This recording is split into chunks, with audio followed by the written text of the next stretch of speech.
सचिन भाऊंकडे त्या ठिकाणी आलेलं आपण बघितलं आणि अशा पद्धतीनं नेतृत्व त्यांचं त्या ठिकाणी उदयास येत असताना 1999 साली महाराष्ट्राच्या विधानसभेमध्ये ते आमदार म्हणून निवडून आले आणि त्यानंतर 99 असेल 2004 असेल 2009 असेल असं सलग 3 वेळा महाराष्ट्र विधानसभेमध्ये ते निवडून आले आणि 2009 साली त्यांना राज्यमंत्री म्हणून काम करण्याची संधी मिळाली। त्यावेळी अशोकराव चव्हाणांचं सरकार आणि नंतर पृथ्वीराज बाबांचं सरकार या दोन्ही सरकारमध्ये राज्यमंत्री म्हणून ते काम करत होते। गृहनिर्माण, सामाजिक न्याय, खनिकर्म, पर्यावरण, आदिवासी विकास अशी अनेक खाते, या खात्यांचं काम त्यांनी केलं आणि आम्ही देखील विरोधी पक्षाचे आमदार म्हणून ज्यावेळी प्रश्न उपस्थित करायचो त्यावेळी समर्पक उत्तर देणारा मंत्री म्हणून त्यांच्याकडे बघितलं जायचं। कुठल्याही विषयाचा योग्य अभ्यास करून त्या विषयाला न्याय कसा देता येईल अशा प्रकारचा त्यांचा प्रयत्न असायचा। अनेक वेळा एखादा महत्त्वाचा प्रश्न आमचा असेल तर तुमची काय अपेक्षा आहे अशी चर्चा देखील ते करायचे की जेणेकरून उत्तरामध्ये सकारात्मकता आली पाहिजे आणि प्रश्न सुटले पाहिजेत।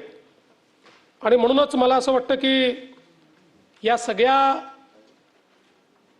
खात्याचं कामकाज पाहत असताना त्यांचा सभागृहातला परफॉर्मन्स हा देखील अतिशय चांगला होता, अभ्यासू होता आणि सर्वांना न्याय देणारा अशा प्रकारचा तो होता।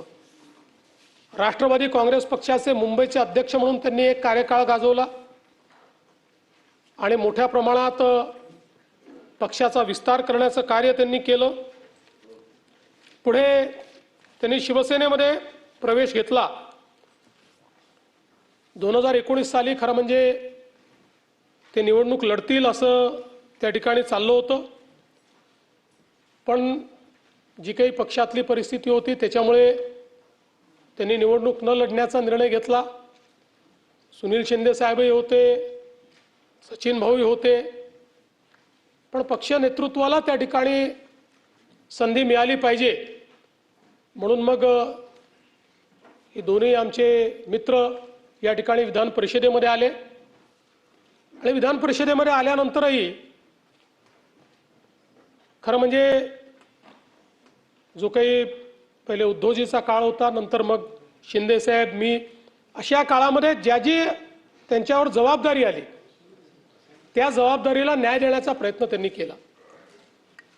विरोधी पक्षामध्ये असताना सातत्याने मुंबईचे प्रश्न, मिल कामगारांचे प्रश्न आणि महाराष्ट्रातील एकूणच कामगार चळवळीचे प्रश्न हे सातत्याने त्यांनी या ठिकाणी मांडले आणि म्हणून मला असं वाटतं की खऱ्या अर्थानं एक प्रगल्भता नेतृत्वातली ही आपल्याला पाहायला मिळाली। खरं तर सचिन भाऊंनी सुरू केलेली संकल्पची दहीहंडी ही देखील मुंबईमधली एक अत्यंत आकर्षण असलेली अशा प्रकारची दहीहंडी ठरली आणि त्यातनं त्यांच्या संपूर्ण जे काही संघटन गुण आहेत ते आपल्याला त्याही माध्यमातून पाहायला मिळाले। सामाजिक क्षेत्रामध्ये मोठ्या प्रमाणात ते कार्य करतात, वेगवेगळ्या पद्धतीनं लोकांना मदत करण्याचा प्रयत्न करतात, वैद्यकीय क्षेत्रामध्ये ते काम करतात आणि मला असं वाटतं की एक अष्टपैलू नेतृत्व म्हणून त्यांच्याकडे आपल्याला पाहायला मिळतं। आणि मूळ सचिन भाऊंचं नेतृत्व हे पवार साहेबांकडे तयार झालेलं असल्यामुळे योग्य वेळी गोल कसा मारला पाहिजे याचा नेमका अनुभव त्यांच्याकडे आहे।